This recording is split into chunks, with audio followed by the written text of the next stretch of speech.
Assalamualaikum warahmatullahi wabarakatuh. Apa kamu pernah melihat kapal di laut?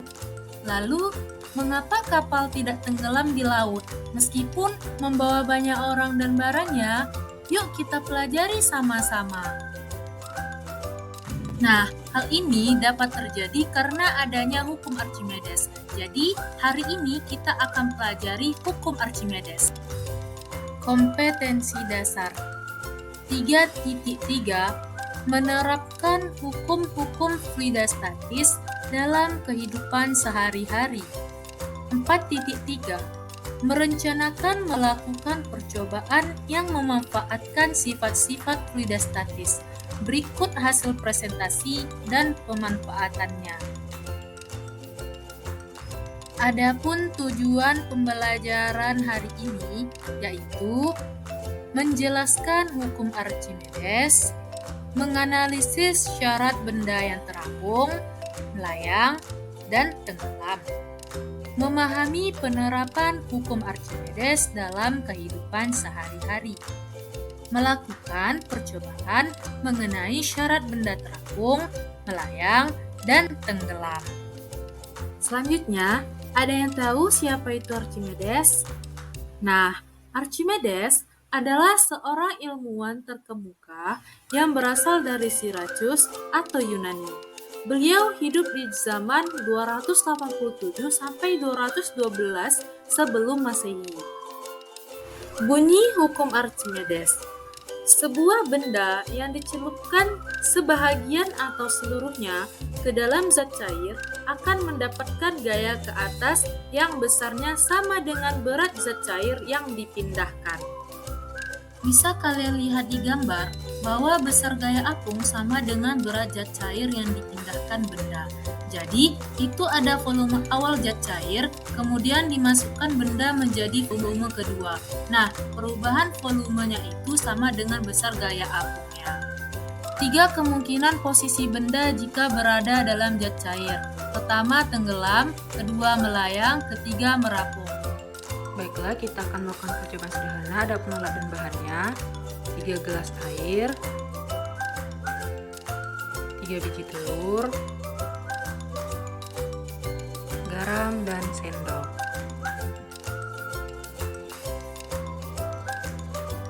Langkah yang pertama,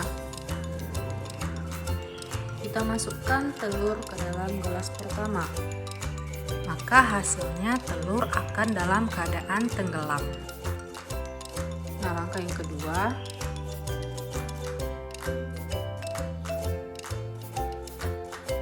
kita masukkan telur ke dalam gelas kedua, lalu masukkan 2 sendok garam ke dalam gelas kedua. Aduk hingga garam tersebut larut.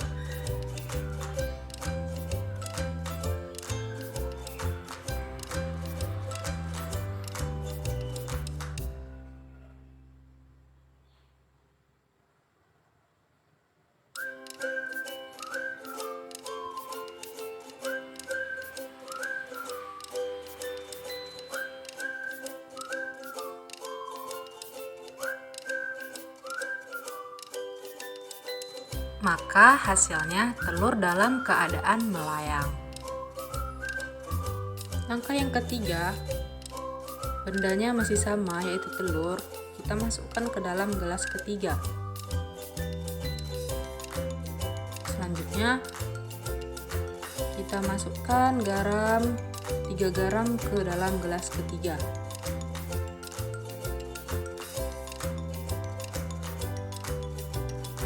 Lalu kita aduk garam sampai garam tersebut larut.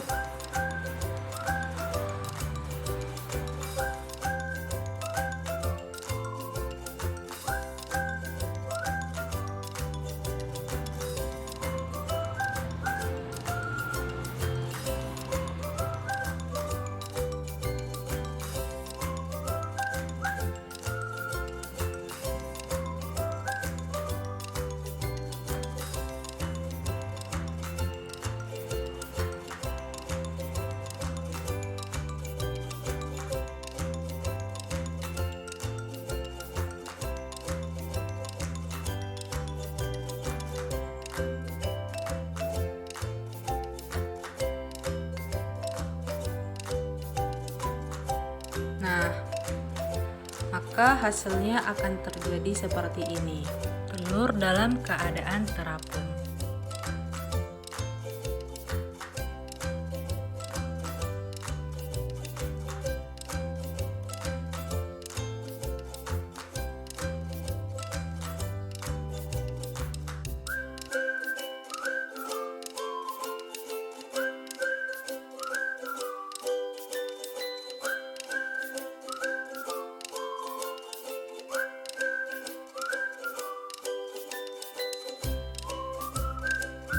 Pada gelas yang pertama, telur dalam keadaan tenggelam.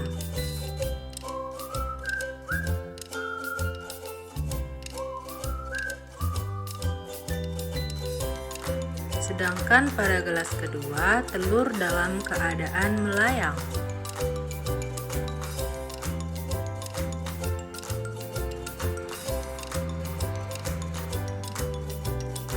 Dan pada gelas ketiga, telur dalam keadaan merapung.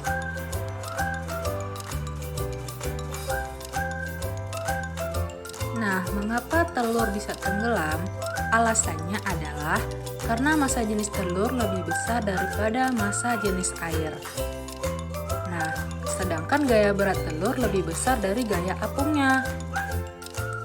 Mengapa telur bisa melayang? Karena hal ini terjadi penambahan garam membuat massa jenis air meningkat dengan pemberian jumlah garam yang tepat. Massa jenis air dan telur juga seimbang dan gaya berat telur dan gaya apung telur itu seimbang.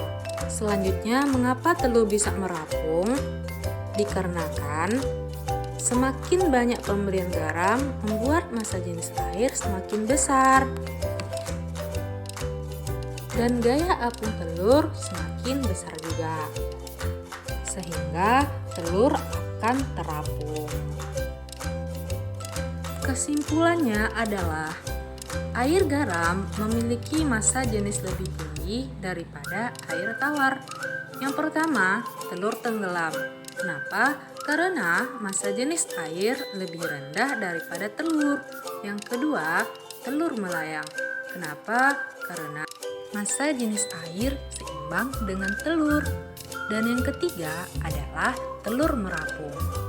Karena massa jenis air lebih besar daripada telur. Nah, dari percobaan tersebut, kita dapat menyimpulkan bahwa syarat benda tenggelam jika massa jenis benda lebih besar daripada massa jenis zat cair. Massa jenis dilambangkan dengan rho. Penulisannya seperti ini ya. Dan satu lagi, syarat benda tenggelam yaitu gaya berat benda lebih besar daripada gaya apungnya. Sedangkan syarat benda melayang adalah jika massa jenis benda sama dengan massa jenis zat cair dan gaya berat benda sama dengan gaya apungnya. Nah, sedangkan syarat benda terapung jika massa jenis benda lebih kecil daripada massa jenis zat cair dan gaya berat benda juga lebih kecil daripada gaya apungnya. Apa saja faktor yang mempengaruhi massa jenis? Yang pertama ada massa benda, satuannya adalah kilogram. Yang kedua ada volume benda, satuannya meter kubik. Rumusnya di sini adalah rho sama dengan m per v. Keterangannya, rho sama dengan massa jenis zat, satuannya kilogram per meter kubik. M di sini adalah massa zat, satuannya kilogram, dan V adalah volume zat, satuannya adalah meter per kubik. Nah, perhatikan gambar berikut. Di situ ada air dan minyak.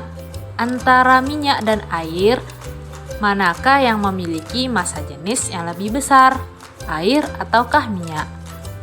Yang memiliki massa jenis lebih besar adalah air, di mana air memiliki massa jenis 1000 kg meter per kubik, sedangkan minyak memiliki massa jenis 800 kg per meter kubik. Nah, selanjutnya ialah rumus hukum Archimedes, yaitu Fa sama dengan Rho kali G kali V. Rho adalah massa jenis zat cair, G adalah percepatan gravitasi, dan V adalah volume zat cair. Nah, adapun penurunan rumus daripada Fa sama dengan WU dikurang WA. Maka kita ketahui bahwa keterangannya Fa adalah gaya apung, satuannya Newton, Wu adalah berat benda di udara, satuannya Newton, dan Wa adalah berat benda di air, satuannya Newton. Nah, jadi bisa kita lihat di sini penurunan rumus daripada hukum Archimedes. Apa saja contoh penerapan hukum Archimedes? Nah, di sini pada gambar yaitu kapal selam. Bagaimana cara kerja kapal selam? Nah, kapal selam memiliki tangki yang berfungsi menyimpan udara dan air. Tujuannya adalah untuk menambah atau mengurangi massa agar dapat menyelam, melayang, dan mengapung. Bisa kita lihat pada gambar ini, yaitu pada gambar yang pertama dalam keadaan mengapung. Kenapa? Karena tangkinya itu penuh dengan udara sehingga bisa mengapung.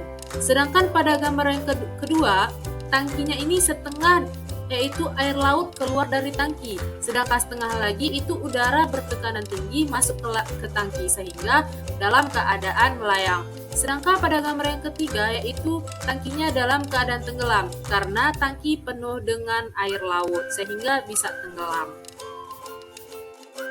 Selanjutnya, contoh penerapan hukum Archimedes lagi ialah balon udara.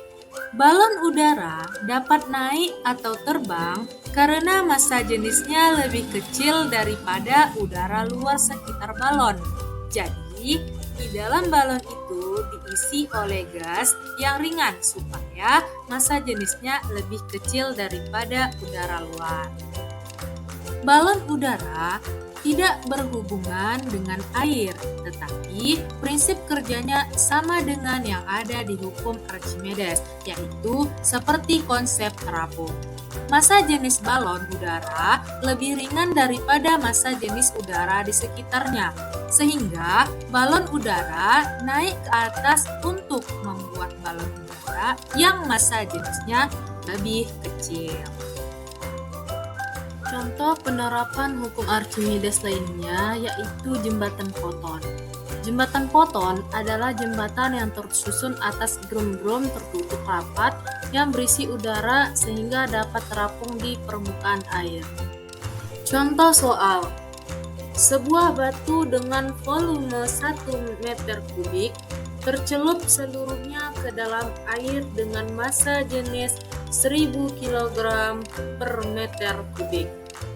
Jika percepatan gravitasi bumi sama dengan 10 meter per sekon kuadrat, maka berapakah besarnya gaya ke atas yang dialami batu? Maka diketahui di sini adalah PB-nya sama dengan 1 meter per kubik, ρA-nya sama dengan 1000 kg per meter kubik, G-nya sini 10 meter per sekon kuadrat. Yang ditanya adalah FA. Maka kita jawab FA sama dengan ρ kali G kali V sama dengan 1000 dikali 10 dikali 1. Maka hasilnya adalah 10.000 Newton.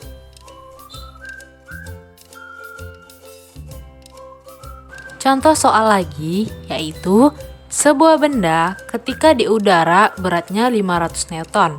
Tentukan massa jenis benda jika berat benda di dalam air 400 Newton dan massa jenis air 1000 kg per meter kubik. Maka kita diketahui Wu-nya sama dengan 500 Newton, Wa-nya sama dengan 400 Newton, dan ρA-nya sama dengan 1000 kg per meter kubik.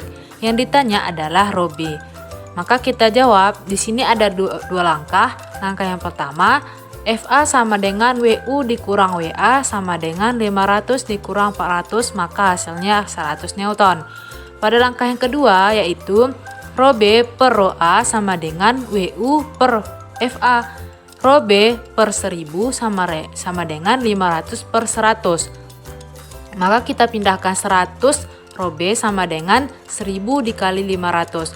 ρB sama dengan 5000 per 1000. Maka hasilnya ρB sama dengan 5000 kg per meter kubik.